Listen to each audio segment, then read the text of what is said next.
Welcome, everyone, to this MPI Europe webinar on the next frontier in immigrant integration policy using behavioural insights to foster social cohesion. I'm Megan Benton. I'm Assistant Director for Research in the International Programme at MPI, and I'm really pleased to be joined by a great lineup of speakers today. We have Antonio Silva. He's Senior Advisor from the Behavioural Insights team in London. Laura Gonzales Murphy, who is Director of Immigration Policy and Research at New York State Department of State, and Will Somerville, who's the UK Programme Director for Unbound Philanthropy and an MPI Senior Fellow. So first up, I'm just going to run through the housekeeping rules for today's webinar. As always, we are recording, and the audio will be available on our website later today. For any technical problems, you can email events@migrationpolicy.org or call +1 202 266 1929. If you have problems hearing via the web, we suggest that you dial in using the call-in information sent earlier via email.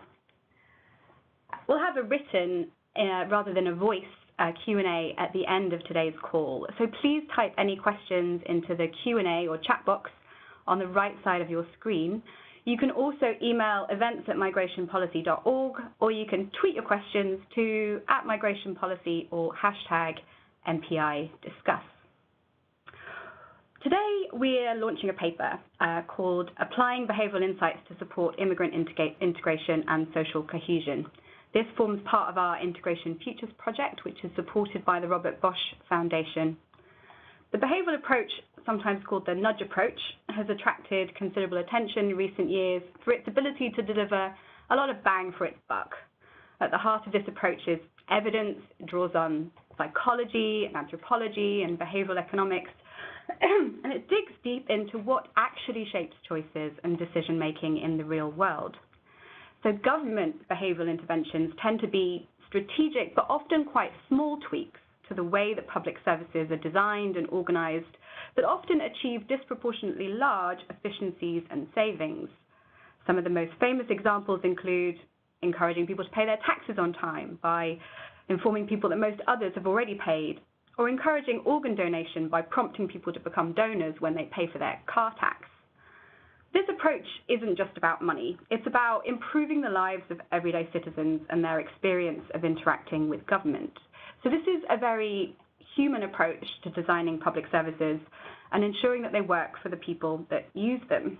And I think in many ways, there's a sort of natural fit behind this behavioural approach and the approach taken by many people who work in immigrant integration, including many of you on the line today, which is the goal of designing public services, whether it's education, housing, health, employment, that are sensitive to the actual needs of users instead of a sort of mythical average user, and really thinking about the way that people with different backgrounds interact with one another and with public services.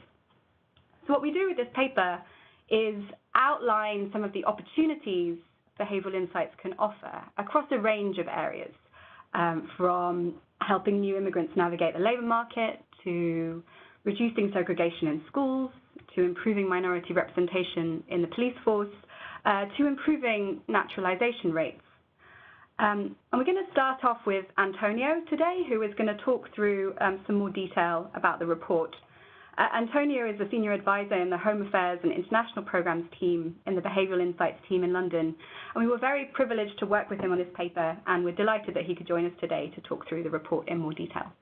Antonio.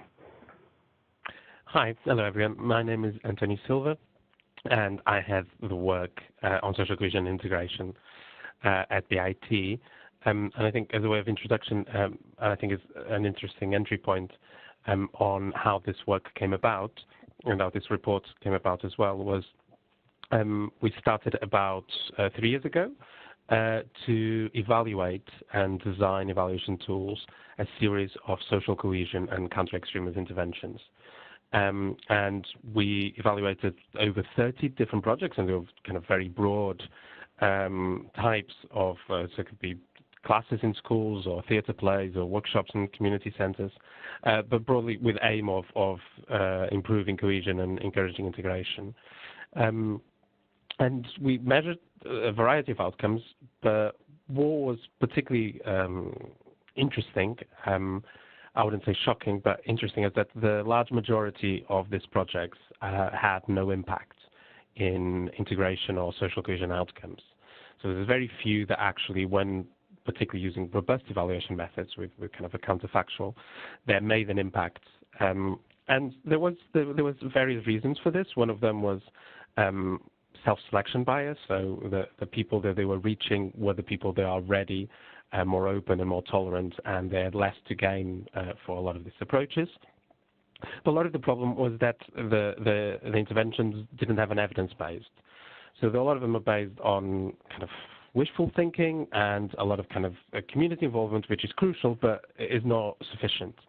And we found that even the ones that worked wasn't because they were based on kind of previous research, or in some cases perhaps intuition, but there's very few. And so this led us to start to do research on promising research areas there are there, particularly in the fields of psychology and quantitative anthropology, that may lead to more promising results in areas of social cohesion and integration. And we identified several that we talk about in the report. And today I just wanted to kind of briefly mention 3 aspects that we think are really important, and we think the behavioral science, in the kind of broad sense of the word, can have an impact in cohesion and integration. I think the starting point for us is that we prefer people like ourselves and people that belong to our group. And while this tendency can be attenuated in some circumstances, there is little evidence that can be eradicated. So the technical term being in-group bias seems to be prevalent and has existed for millennia. But there is, however, evidence that this group affiliation is malleable, is flexible, and that we are able to consider ourselves as members of multiple overlapping groups, that we can have different identities. They're not necessarily against each other. And there's a few ways that this can be achieved. For example, by highlighting shared identities. This is one way. So even people that belong to different races and religions share things and have a common identity. And this can be a very effective way if it's made salient into bringing people together. So highlighting that people are both mothers or both fathers instead of belonging to different races, or asking people to discuss what values are important to them. It can be religion, it can be family, it can be their job. Is a way that then pick on this important values to them and make salient how people from other races and other groups may also have them. And this break group divides. Another way that we're trying to explore is using competitions or sports. So we know from a lot of literature that competitive environments tend to lead to within-group cohesion, and we think sports can be particularly effective. But the important things of sports is that the groups are made out of mixed teams. Quite often, interventions in these fields use sports, but as a way of putting people from different groups competing with each other, which is a really bad approach. So yeah, we think highlighting shared identity or creating the shared identity is one of the most promising avenues. So we feel that we belong to multiple groups. And this can be schools, can be nation states, can be quite effective, or towns. Then a second approach that we think is really interesting to explore is more to do with our internal perception of ourselves and how that affects how we interact with other people.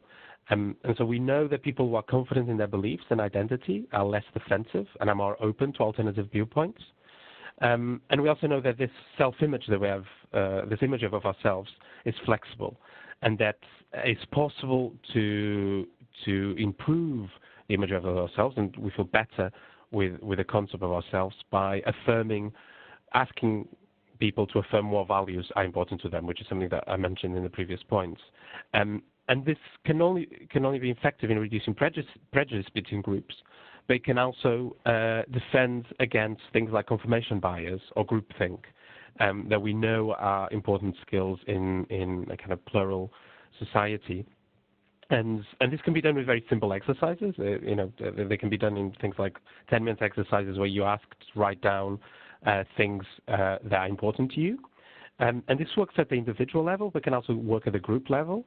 So the importance of having a healthy group identity, this can be done by, for example, asking people to think of a time they felt proud of being Jewish or being Muslim. This has been particularly successful in the Israeli and Palestinian conflict, where they ask young people to describe or to read about an experience they felt proud of their own group. And that then leads to those participants to feel a lot more comfortable in assessing potential or be more critical of the behavior of their own group and more open to reconciliation. Then finally, a third area that we think is really exciting to work is around citizenship. And this is something that I think we'll talk more about in his talk, but we think it's a particularly important timely moment and symbolic moment. And I think there's more that we described in the report, and I think we will talk more about it. But there's a lot of other ideas in this report. We are trying some of these ideas in schools and local governments in the UK at the moment, and we expect to have some of the results from this approach early next year, in addition to a lot of other things that were already trialed. And so, yeah, I think this is just some kind of initial ideas, but open to discuss in more detail at the Q&A. Thank you so much, Antonio. And I mean, we talk at MPI fairly often about the multifaceted nature of identity, but it's so helpful to actually have this kind of deep psychological evidence brought to bear on some of these intuitions that we've had, and actually, you know, really dig into the evidence on the way that our identity can be quite fluid. We can have multiple identities, and this idea that you can actually use the kind of in-group, out-group tendencies as an advantage by sort of encouraging teams of different backgrounds to work together. So thank you so much. That was really helpful. We're going to turn next to Laura Gonzales Murphy. She is Director of Immigration Policy and Research at New York State Department of State, and she's going to talk about her experience with the Naturalized NY initiative, which is a live experiment going on right now to improve naturalization rates in the state of New York. Laura. Thank you, MPI Europe, and especially Megan, Antonio, and William, for the honor to join you today. Also, I want to thank Lisa Dixon for helping me with today's logistics and being able to connect. Hello, everyone. I'm Laura Gonzales Murphy with New York's Department of State and its Office for New Americans. I appreciate the opportunity to share with you New York's experience with our citizenship program, as Megan mentioned, called Naturalized New York. Naturalized NY. I may refer it as NNY at times. It's out of habit, so I'm sorry, but I'll do my best to identify it. I agree that this program speaks to the value of behavioral insights, as your paper puts it as an example, thus of how understanding how people make choices in practice can help guide service design and how policymakers can nudge newcomers to settle successfully in their new homes. To provide you with some perspective as to the why and how of this program, though, I should first explain what the New York State Office for New Americans is. The office is really the first permanent regional-level government immigration office created in the United States. It was created in late 2012 by Governor Andrew Cuomo to provide services to all immigrants as they look to integrate in their chosen home, being New York.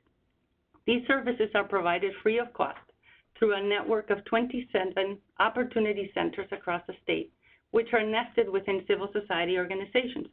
All are different, but the most important fact about them is that they have a very good understanding of the immigrant community where they are located and serve. In general, the services we provide, and I say general because we're really expanding in response to the new immigration environment, they are English language classes, entrepreneurship development, and legal assistance. It is in this latter service cohort where Naturalized New York come in. Naturalized New York, although it has its origins in a study conducted in Switzerland by Stanford University's Migration Policy Lab, is really a first in the United States collaborative program that engages a regional government, meaning New York State, civil society, private foundations, particularly New York Community Trust and Robin Hood, media outlets, and of course our academic partners, Stanford University, George Mason University, and the State University of New York at Albany. It has a two-pronged goal. First, to assist as many as possible of the 900,000 plus eligible immigrants in New York become citizens by removing the financial barrier to doing so for low-income immigrants, meaning the $725 it costs to apply.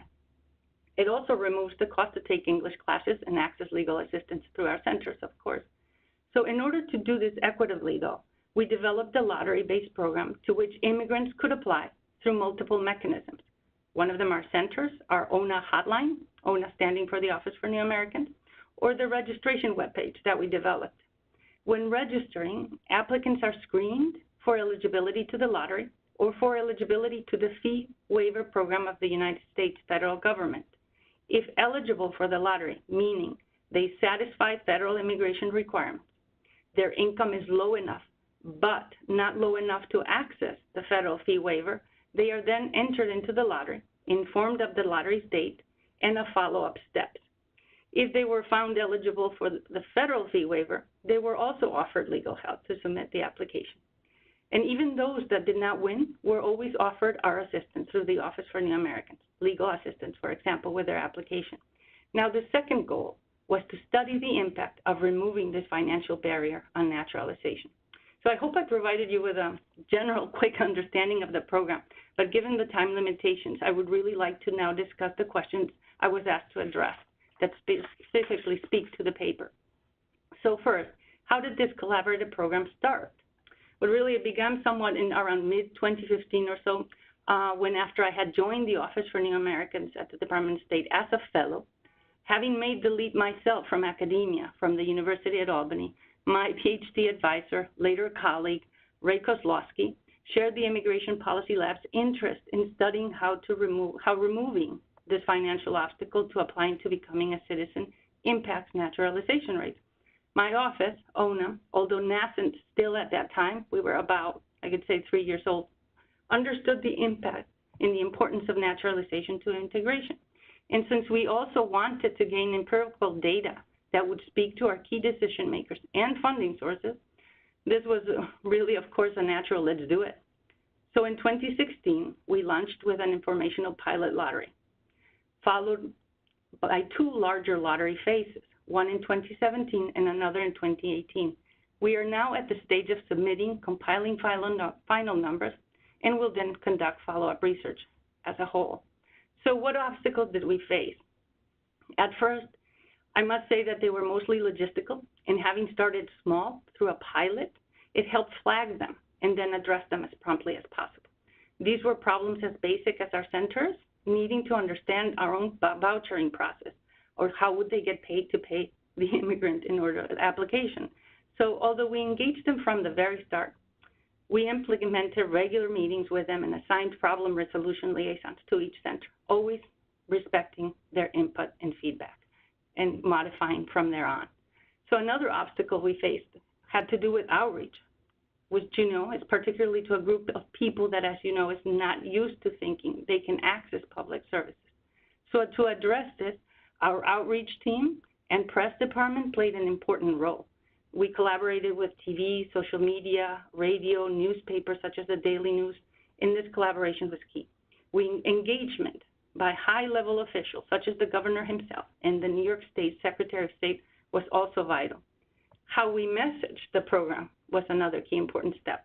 We needed to emphasize that each case, each individual is different, and thus immigrants should not self-disqualify. They should apply and let us evaluate their individual case. We did this while always emphasizing confidentiality. The academic end was in charge of all the data, not the government. What did we find? As your report correctly states, there are numerous barriers to accessing public services, especially for disadvantaged groups and those newly arrived migrants, including, like I just mentioned, basic program awarenesses or eligibility issues. So from this first group, meaning immigrants first randomly assigned a voucher to cover the naturalization application and who otherwise would have had to pay the full cost of the fee because their income was not low enough, we found that offering the fee voucher doubles the likelihood of applying, from 37% among those without a voucher to 78% among recipients. This suggested to us that application fees act as a barrier for low-income immigrants who want to become U.S. citizens. During the pilot, we also learned that almost 3 times as many registrants were likely eligible for the federal fee waiver and were unaware of it. To learn what low-cost nudges might increase application rates among this cohort of immigrants, we randomly assigned a set of low-cost behavioral nudges, such as text, calls, letters. We even included a $10 Metro card to ease with transportation issues. But we found these nudges had no discernible effect, indicating the presence of non-financial barriers to naturalization. So in year 2, we wanted to understand the impact of informing New Yorkers about the fee waiver. We randomly staggered notifications to those likely eligible. The results are right now still under review, but they showed that notifying those likely eligible increased application rates by 30% over the baseline level, so about 8 percentage points. So not only is Naturalized New York providing vouchers to those who otherwise would not be able to apply for citizenship, but it's also systematically raising awareness of a federal program to support low-income immigrants, which increases the likelihood they will apply. So again, as I mentioned earlier, we're still collecting data on longer-term outcomes as well, employment, wages, health, etc. But for now, I'm happy to answer any questions in the Q&A session or after regarding the information we have or even the design. But thank you again for this opportunity to share with everyone about NNY. Megan, I will hand it over to you now. Thank you so much, Laura, for this really inspiring and detailed snapshot of all of that you've achieved. The figure of 900,000, nearly 1 million eligible immigrants in the New York State area really hit home for me. Coming from a small country, you know, that's really a lot of people that we're talking about who could potentially be affected. And I'm really impressed by this kind of model of successful partnerships that you're outlining. You know, this academics working with government, private sector, civil society, and also, you know, really successful partnerships even with your partners within government, such as the communications team and social media, etc. So thank you so much for outlining that. We are going to turn next to Will Somerville. Will is the Program Director for Unbound Philanthropy in the UK. There's a little bit of noise on the line. Just 1 second. Yep, that's much better. Thanks, Will. Sorry. Will is also a Senior Fellow at MPI. Will. Thanks, Megan. Hello, everyone. The background noise might be a drill that's just started in the street behind me, which I can't do anything about, unfortunately. But thank you. I wanted to speak briefly today about a specific example around citizenship, partly following on from Laura's fantastic program in New York. But I'd like to start with just a note around the broader policy application for behavioural insights in the area of integration. Because it feels to me a hugely underinvested area. And part of the reason for that is that integration often cuts across government mandates in either at the national or regional. Will, yeah. I'm so sorry to interrupt you. Oh, I think the drilling has now stopped, actually. We were about to cut you off and suggest that we come back to you. But has the drilling stopped now? It has stopped, but it might stop. It's a bit like taking an umbrella to stop it raining. Let's carry on with you then. Thank you. Sure. I'm very worried it's just going to start drilling throughout this next half an hour. I am inside, everyone, if that helps. So I think my point really is around that the application of behavioural insights to integration policy cuts right across various mandates, government mandates. But I think it's particularly important to note that this is often about quite small changes, minor changes, often at the street level, and in terms of sort of street level bureaucrats, frontline service delivery. But many of these experiments in various areas of public policy can lead to positive uplifts of somewhere on average between 5 and 7 percentage points, whether that's a shift in attitudes, whether that's an uptick in activity, whether that's in the take-up of a particular service. And when you scale that across communities or particular immigrant groups, those types of changes, even though they're small, result in really quite a significant impact on integration and cohesion. It's also generally very cost-effective, these changes. And at a time of resource constraints in many countries, I think it's a particularly valuable area to investigate. It's also true, of course, that integration policy generally, and as Antonio explained very succinctly, is an area that's not had a great deal of robust evaluation. And what does exist in terms of evaluation often shows relatively limited impact. So this very rich experimental approaches, I think, offers a lot of potential for integration policymakers in a number of countries. Our paper notes a number of potential policy intervention points, particularly in services and in education. But I wanted just to turn to the issue area often associated with integration, which is citizenship, and just turn our attention to an example within the United Kingdom. And it stands in a useful kind of complement to the example from New York and involves several of the same lessons. So citizenship in the UK is, I think it's fair to say, a sort of policy backwater. It's a relatively bureaucratic and expensive process. But it ends with a ceremony. We've been undertaking ceremonies for everyone who goes through the citizenship process in the UK for around 20 years.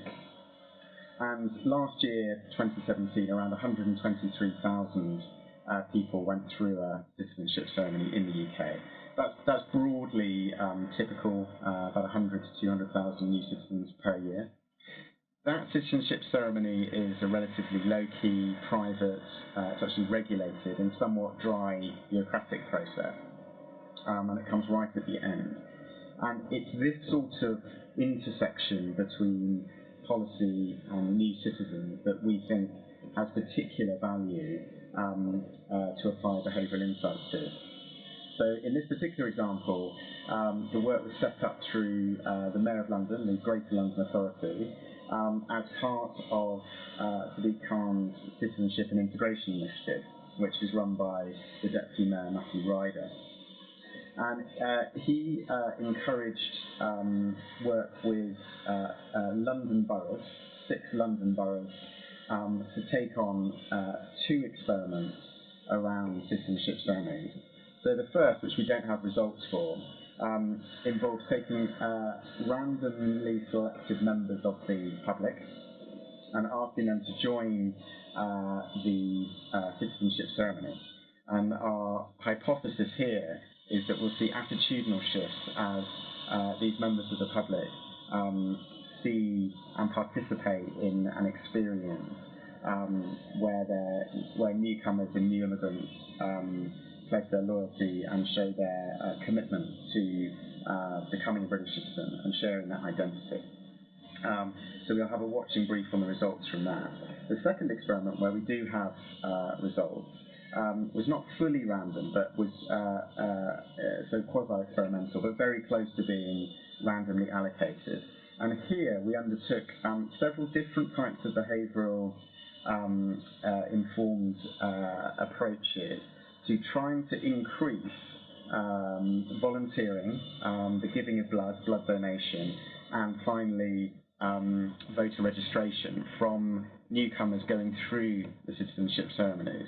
And this was done by kind of classic behavioural insights techniques. So there was an approach based on reciprocity, where people in the allocated ceremonies were given a gift, a small gift, a certificate or a photograph, and were asked then to increase their volunteering activity or to provide a blood donation.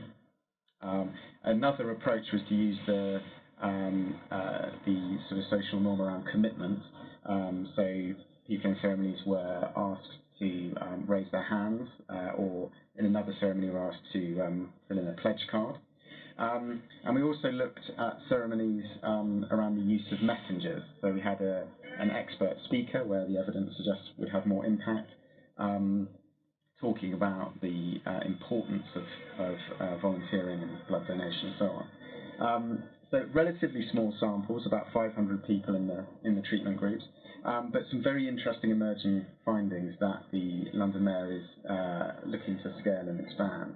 In that, those in the treatment groups showed a 12 percentage point rise in volunteering activity after the ceremonies, and a smaller, but was related, was a 6-point increase in both blood donation and in registering to vote, which we were classing as a civic integration measure. So you'll note that those trials were relatively inexpensive to put on, but much more importantly, there was no major cost to doing those changes to the ceremonies. It really required minor tweaks to the existing policy framework, and yet had, with the caveats that they're small samples and it's early days, but the kind of increases that that we could, at the top end of what we could hope for around increases in integration outcomes. So I think I'll conclude at that point, Megan, and I hope the noise wasn't too distracting. Back to you. Thanks very much, Will, and thanks for fighting through the ambient and not so ambient noise. And apologies to people who are on the line who had to hear the construction noise.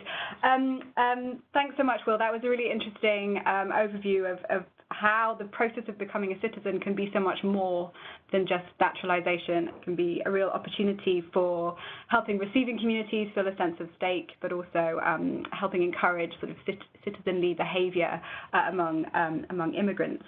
I just wanted to pick up on one point that you raised before I open this up for questioning.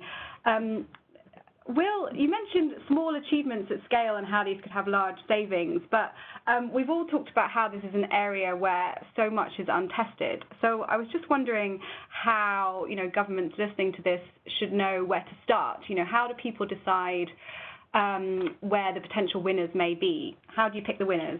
Perhaps, Antonio, you might have some thoughts on that.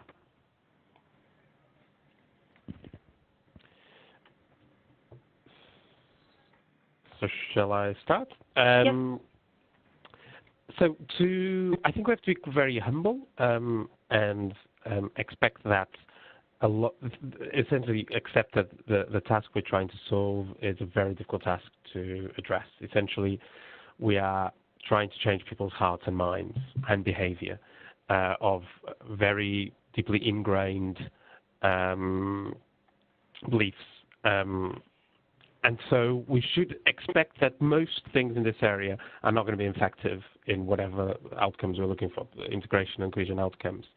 And so I think the most important thing is that we robustly evaluate both the existing interventions, which there's quite a lot of things being done in this area out there. We just simply don't know if they work or don't work. I'm sure some of them will, the majority won't. And then invest in scaling up and testing in the real world context interventions that we describe, and I mentioned as well in a report in my previous presentation. I think they've worked in different contexts, and particularly they might have worked in a lab-based context. So a lot of, for example, perspective taking and empathy building exercises, but we don't know yet if they work in a real-world context. And so the things we tried to include in our reports were things that are promising, but that a lot of them still haven't been tried in a kind of a natural environment. And so I would say that we should expect most things to fail, be humble, test things, and use the evidence base that's out there on psychology and anthropology literature. Great, thanks so much, Antonio. I'm going to open the floor for Q&A now. So you can either use the Q&A function on your screen, or you can email events@migrationpolicy.org. And we have a question already for Laura, which is, how do you shape public opinion about citizenship for immigrants? Hi, this is Laura. That is a very, very, very difficult question to answer in general and easily, but there's multi-pronged, and the way we have taken it up on is to try and inform our community in New York State as best as possible as to the contributions, the benefits, and the importance of immigrants to our state. There's regions where we highlight that we would not have their economic prosperity or even population there if we didn't have immigrants participating and joining in their community and becoming citizens. We inform our community really about that importance of the impact that it does, and not just creating stability in terms of economic stability, but also social, cultural, and so on. And I think, you know, that it, as I said again, in this environment, it is a hard challenge to do, but we try also by those positive stories. Perhaps I could ask a follow-up question, which is, do you think that there are spillover effects of this initiative, even for people who aren't eligible for citizenship? So, for instance, for unauthorized immigrants who are still eligible to use the services of the Office of the New Americans? Well, yes, that was definitely one of our effects, what we wanted to. It was really a comprehensive approach. We weren't just offering the fee waiver. The fact that we have these centers that provide the other services for free, we're also incorporated into that. So we said, if you can't naturalize right now, if you can't become a citizen right now, but you want to, here's the places where you can go, the closest center to you where you can assist to for English language classes, where you can go in and have a screening with an attorney that can tell you how and when you could change and apply for your status adjustment. So yes, those centers benefited also from that information, and the community itself could access them. We also have a program where we don't teach English just at the centers, but also by phone. So we're trying to address the community that is far from a center. Our numbers having, you know, in that sense, are pretty high. So yeah, the spillover is to using other services and hopefully making people aware that they were eligible no matter what the status is. And again, within New York State. Thank you. Mm-hmm. Will, we have a question for you here, which is a sort of hopeful, if the construction has ended, could you please repeat something that we couldn't hear very well? So I have a question here on if you could elaborate on how the blood donation and volunteering aspects of the citizenship ceremonies worked. That would be great. Sure, it does appear to have stopped. Great. Essentially, in terms of the data collection, it was survey before and after, several weeks after, and then also some follow-up qualitative focus groups with participants to see how they reacted. And then there was it was those percentage point increases that I mentioned were statistically significant. The approach with volunteering involved essentially a kind of voluntary organisations were in the ceremony, which is not usually the case. So you could go and sign up directly at them. But essentially there's a setup in the UK where there is a voluntary sector kind of brokering organisation in any local area. So you didn't have to sign up for a particular volunteering activity, but you signed up, and then you'd be contacted then for a volunteering opportunity later. And likewise, you can sign up as a blood donor, and then you'll be contacted to go and give blood later. And there was obviously some treatment groups and some that didn't have that. And the why it's not completely random is essentially, and I can't quite remember the exact nature of this, but it was that it was something like every third ceremony was given a treatment over a particular week, and we assessed the people going through their ceremonies, and it was broadly randomly allocated.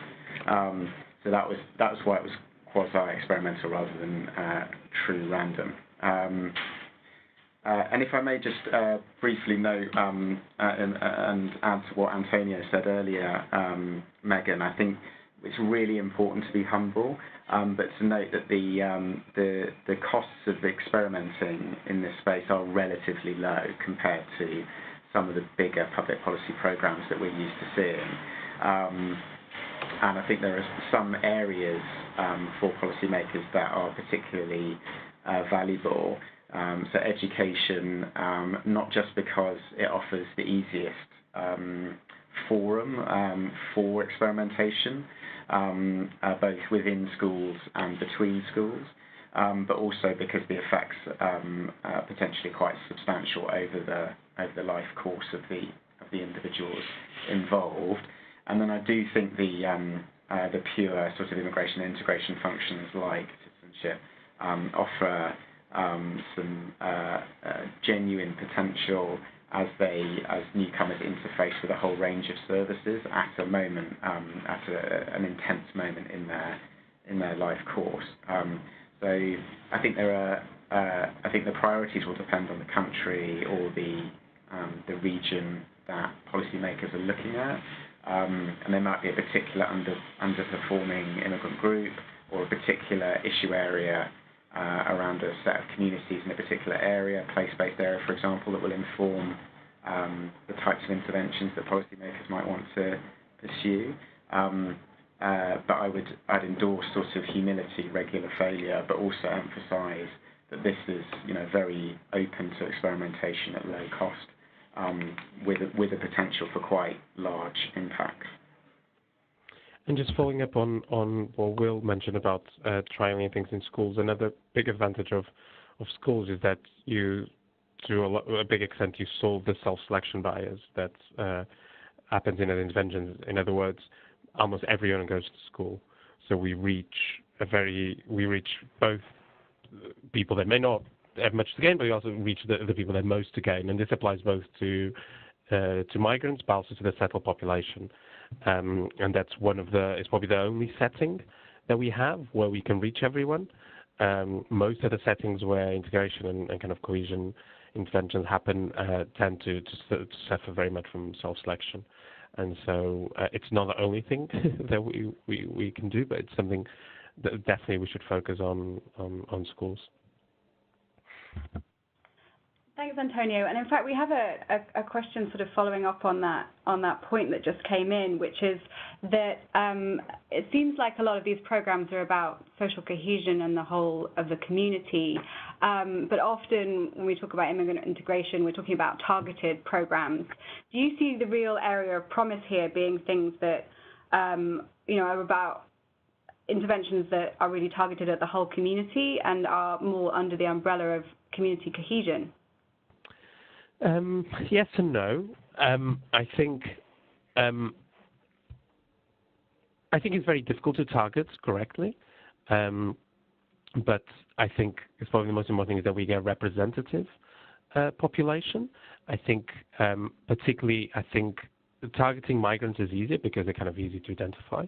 But targeting, I think there isn't enough activity done targeting settled population. And that's harder because and we find this in the work we're doing with the citizenship ceremonies, where we're trying to invite existing citizens to attend the ceremonies with the idea that once they kind of witness the value and the importance that these ceremonies have for new citizens, they will appreciate much more kind of migration and diversity. That's the hypothesis. But we find it difficult to get to the people that attend quite often are people that already have positive attitudes towards migration, for example, and so we struggle to find ways. And I think, and this is another way that behavioral insights can have quite a lot to offer, is how there's a lot of different interventions, not necessarily in this area that makes people more likely to attend.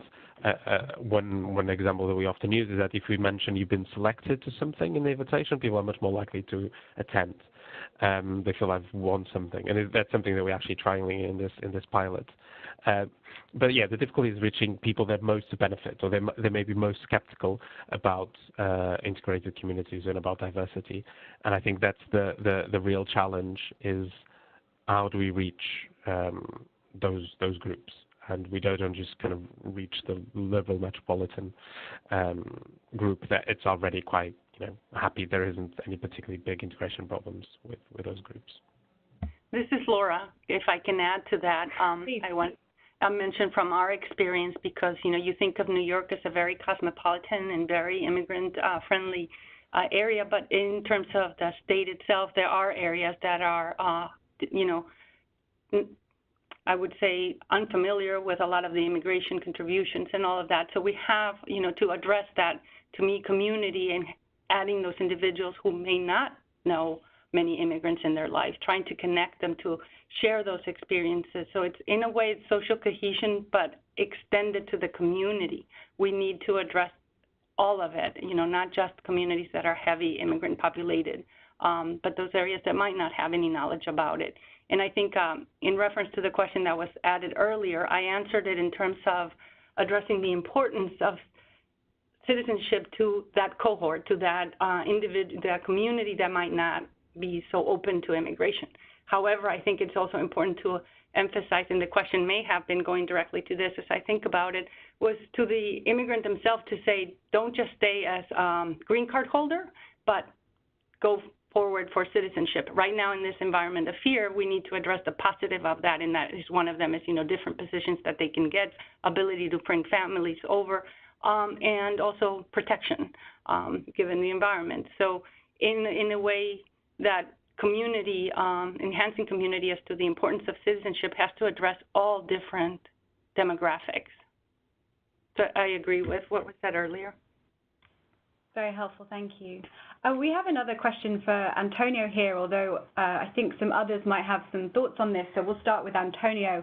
This is about the appropriate role for government when it comes to quite thorny issues such as the shaping of identity. There are some concerns with the behavioral insights approach that it can be paternalistic or it can try and manipulate behavior. Do you have any concerns about these identity shaping interventions? And what's the response been with the sort of schools and local governments that you work with? Are they generally open to this, or do they think that it's a little bit awkward and tricky to get into identity issues? So, so far we haven't had problems, at least in the context of schools. I think behavioral insights has a paternalistic aspect to it. I think the one definition of at least nudging is libertarian paternalism, which it's one aspect of the work we do. But I think a lot of the things we describe in the report and we talk about, it's behavioral insights or behavioral science in a kind of very broad sense of the word. Is more, if anything, is more using research from psychology in a kind of in a public policy or in a real world context. I'd say that's the major contribution, and then we're actually testing and measuring whether things work or don't work. But in terms of shaping identity and the role that the state has on that. Yes, I think one has to be careful. I think this is a political discussion, whether, for example, if you have kind of a multicultural approach where you kind of celebrate the identity of each different group in a society versus other approaches which try to celebrate the common identity of, for example, the nation state. Those things are not necessarily in contrast, so you can do both things, and actually most evidence shows that having a strong kind of group and individual identity and also have an overlapping identity, and those two things are possible. You don't have to pick being one thing or being another. And so, yes, I accept that it is a political discussion to be had, and but at the same time, government is political, so the state is political, and I think we have to work within the democratic remit, and when we work, for example, with schools, is as part of the school curriculum and working together with teachers and working with students. So I think an important thing to highlight is that all the interventions that we design and implement go through a quite extensive ethnographic and qualitative process. So we don't just design interventions based on we read a paper or two and then we go and trial those things. There's always quite an extensive process of talking to people, as going through the process of understanding the context before we actually go and test whether there's an impact or not. And I think that gives us a much bigger or a kind of more holistic understanding of the context where we are intervening. Thank you. That's really helpful clarification. We have a question for Will here, which is about how you tailor interventions to particular groups of migrants and refugees, such as refugees experiencing trauma or socially isolated women, I said at the beginning of my remarks that one of the strengths of the behavioural insights approach is that it doesn't assume a sort of average service user, but tests how different groups of people use services. Has anything come up in your work on citizenship or any other examples about how you can tailor these interventions to a more granular level, so for different groups of migrants and refugees?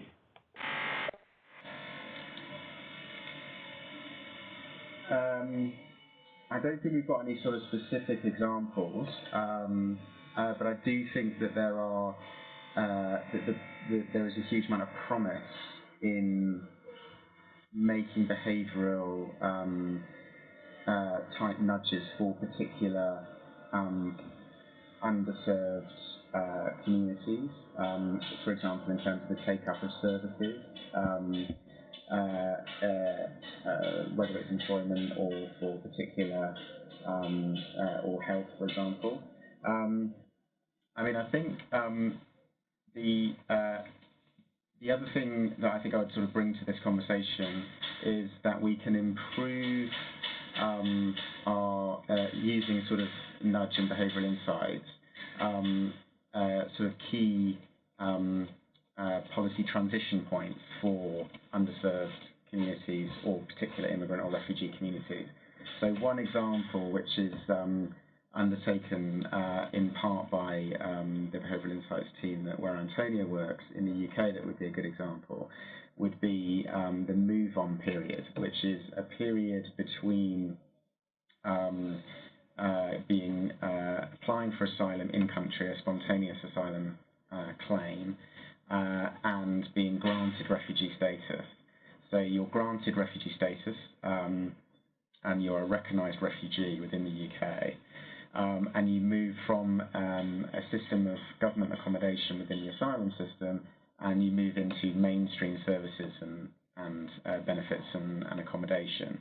And that period is called the move-on period and lasts for approximately 28 days, which is usually a real problem point in the journey to becoming a refugee in the UK, because often refugee families at that point, during the move-on period, do not sign up for services effectively.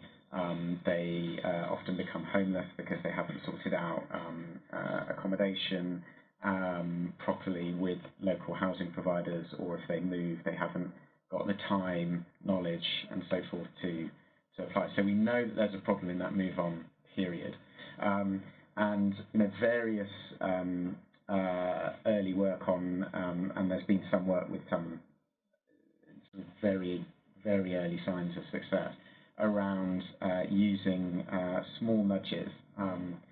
So they include being much clearer in terms of the letters and communications that people receive. It means automatically booking in interviews with the job service and the benefit system. It means providing, again, default interviews and acceptances on to the housing system in the UK. And these are very, very small changes, but potentially with big impacts on people's lives. I'm not sure I've got a whole slew of examples about how you could target particular refugee groups for particular services, but I think the promise of many of them is quite strong. I mean, another which I feel has not been evaluated, so I can't offer any findings, but I think that the work around private or community sponsorship of refugees, which is in 10+ countries, which involves bringing and sponsoring refugee families, is a very interesting model of how you can reimagine certain communities and how you can bring social contact between refugees and local communities in under conditions of equality and informality in a variety of settings. And we would expect theoretically that to have very positive impacts on attitudes towards refugees. And again, there's a self-selection problem around evaluating that. But these are the types of interventions from a policy perspective that you would anticipate having very strong integration outcomes. So I hope that's helpful. And just adding to what Will was talking about the use of behavioral insights with the move on period, so the moving between asylum seekers to refugees in the UK. One of the things we're exploring, and it's a good example of the use of behavioral insights, is workarounds within the existing systems. So I mean, one of the main causes for the problem for this transition is because we're moving from one department, the Home Office, which I think is the equivalent of Homeland Security maybe, to Department of Work and Pensions, which deals with normal subsidies. And despite being the same government, these two departments don't really talk to each other. So because the payment is shifting from asylum support to traditional subsidies, that's very difficult. So in an ideal system, we just get two departments in the government to talk to each other and transfer the information, and everything would be easy, and the refugees wouldn't have any problem receiving the new subsidies. But because that's not possible for very complicated reasons, we try and find workarounds within that system. For example, one of the workarounds is to give to the refugees a letter from the government from one department to take to the other department saying what they're entitled to receive. So the idea is literally to get a letter that is stamped by DWP, give to the refugee once they get the status. So when he goes to the job centers, which are run by DWP, they can show the letter of themselves to themselves, in a sense, just because it's such a huge bureaucratic department and they know the rules and the eligibility criteria, and because there's not many refugees compared to the rest of the population, so they don't know the special rules. And so that's a very kind of low-cost solution to something that, yes, should be solved with digital systems talking to each other, but because that's not viable, we just write a letter to themselves, which we think actually may be a very effective solution. Thanks so much, Antonio, and also Will. Really fascinating to hear how behavioural insights can help solve some kind of, or provide a temporary solution to some of these government coordination problems. I just have time for one more question to Laura. If you're a state or a local government in Europe or somewhere else, what do you think the main lessons are from what you've learned, and where would you suggest that they start? So how would they go about getting funding? Who do you think the right partners are? And how do you get leadership from the highest levels, which has been one of the strengths of your approach? Well, I think in terms of, and I'm hoping I'm understanding the question correctly, it's in regard to the development of the program itself, of how Naturalized New York came about, and how we go about that. That was really very important for us, was the fact that we had those centers. And correct me if I'm misunderstanding the question, but really the key was that those 27 centers, back-ended by legal providers, existed across the state. So using those not-for-profits and getting the information from them as to how we could launch the lottery program was very important.